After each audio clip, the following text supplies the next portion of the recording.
अगला खत भी कमल की तरफ से है। 19 अप्रैल 1973, अंग्रेजी से तर्जुमा। राजा साहब सलाम। आज शाम एक नॉवल पढ़ रही थी, कुछ कुछ हमसी सिचुएशन पैदा हो गई। यकीन कीजिए मैं अपने आप को संभाल ना सकी। सिसकियों की आवाज सुनकर अम्मी दौड़ती हुई पहुंची। सभी लोग इकट्ठे हो गए और पूछने लगे क्या हो रहा है, कहिए ना। उन्हें क्या बताती। कल रात हम लोग अपने कुछ रिश्तेदारों के यहाँ खाने पर मद्दू थे। टीवी पर तारक अजीज मौसीकी का कोई प्रोग्राम पेश कर रहा था। मेरी आंखों के सामने वो सारा मंजर फैल गया जब हम शूटिंग देखने उसके सेट पर गए थे।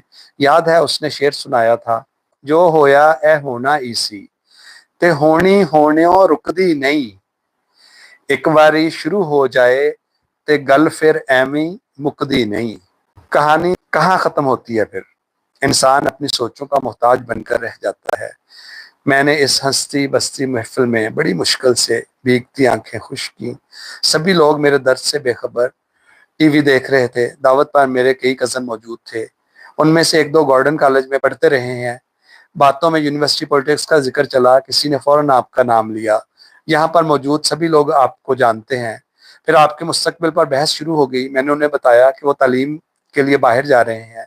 एक लड़का तो आपका बहुत मोतरफ लगता था, कहने लगा वो बहुत बड़ा आदमी बनेगा, वो इंतहाई ज़हीन भी है और बहुत अच्छा मुकर्रर भी।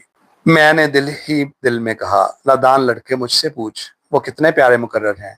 जब ये सारे लोग आपकी तारीफ कर रहे थे तो मैं इतनी खुश थी क्या बताऊं। मैंने सोचा उन्हें क्या पता वो जिस शख्स की बातें कर रहे हैं वो तो खुद यहाँ बैठा है मेरे दिल के अंदर। मेरी शादी के मुतालिक तेज और नुकीली सांसों की आवाज में सरगोशियां जारी हैं, ताहम मुझे देखे ही बात पलट दी जाती है। मेरी खालाजाद बहन ने एक दिन मुझसे पूछा, तालीम तो हो चुकी, अब आइंदा का क्या प्रोग्राम है। मैंने कहा 1 साल तक आराम करना चाहती हूँ, पूरा 1 साल। यहाँ से निजात का सिर्फ एक ही रास्ता था कि मैं वक्ती तौर पर कहीं मुलाजमत कर लेती, मगर मजबूर हूँ। काश मैंने अपना कोर्स ही मुकम्मल कर लिया होता। इस आलम में मुलाजमत के मुतालिक सोचना ही बेकार है। यहाँ मौसम बहुत खुशगवार है। इस वक्त भी हल्की हल्की बारिश हो रही है। लाहौर तो मेरे जहन की मानंद जल रहा होगा, मगर मौसम भी जब ही अच्छे लगते हैं जब आदमी का अपना जहन मुतमइन हो। मैं इस खुशगवार फिजा को क्या करूं जहां मैं कोयले की तरह दहक रही हूं। फिर मुझे दिन भर एक्टिंग करना पड़ती है कि मैं इस जगह वापस आकर बहुत खुश हूँ और मुझे कोई तकलीफ नहीं, वगैरह वगैरह। बाज़ औक़ात मुझे इंतहाई परेशान हालत में भी यही बहरूप बनना पड़ता है। जी चाहता है एक दिन चिल्ला चिल्ला कर उन्हें बताऊं मैं बहुत उदास हूँ। कल रात मैंने ख्वाब देखा, आप मेरे पास लेटे थे। सुबह जागी तो महसूस हुआ जैसे आप वाकई यहाँ आए हूँ। बताते हुए शर्म आ रही है, बिल्कुल हकीकत जैसा ख्वाब था। मैं काफ़ी देर तक आंखें बंद किए सोचती रही। मैं बार बार इसी नतीजे पर पहुंची कि आपसे बढ़कर मुझे कोई अजीज नहीं है। आपने मुझे जिंदगी की गहराइयों से हिला दिया है, कोई यहाँ तक ना पहुंच सकेगा। मैं कितनी मजबूत दिल औरत थी, लेकिन हालात ने मेरे 3 हिस्से कर दिए हैं। एक जानब मेरा खानदान, माँ बाप और मेरा मंगेतर है। दूसरी जानब खुरम, जिसका मेरा कई सालों का साथ है।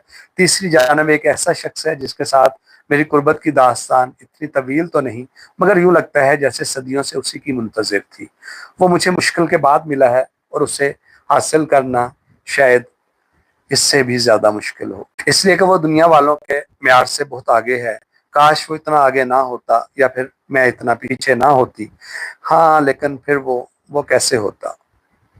आपके साथ रहकर मुझे भी फलसफे का दौरा पड़ गया है। देख लीजिए, सोहबत का असर है। राजा साहब, मैं अपने आप को जोड़ना चाहती हूँ। मैं एक होने के लिए जंग कर रही हूँ। दुआ कीजिए मैं कामयाब हो सकूं।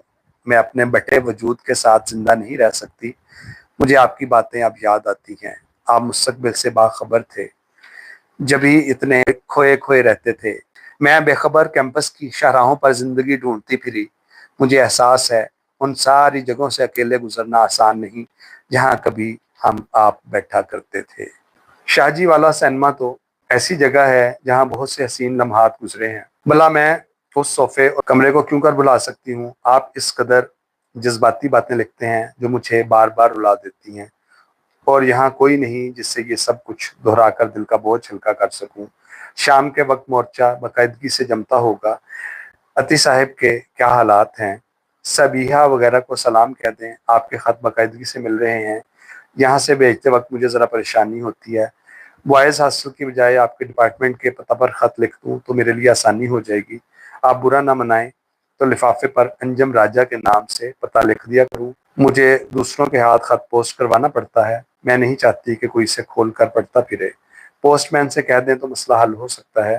میں پروگرام کے مطابق اپریل کے آخری یا مئی کے پہلے ہفتے میں لاہور آؤں گی، ابھی تک ڈیٹ فکس نہیں ہوئی۔ شاید امی بھی ساتھ ہوں، مگر میں نے تو کیمپس ہی میں ٹھہرنا ہے، فکر کی کوئی بات نہیں۔ دیکھیے اب تو میں خوش خط نہیں لکھتی، امید ہے آپ کو یہ شکایت نہ ہوگی۔ خرم کو بھی آپ کے ساتھ ہی خط لکھ رہی ہوں، برا نہ منائیے گا، شاید اس کی ٹرانسفر جلد ہی راولپنڈی ہو جائے۔ ڈھیروں پیار، ہمیشہ آپ کی۔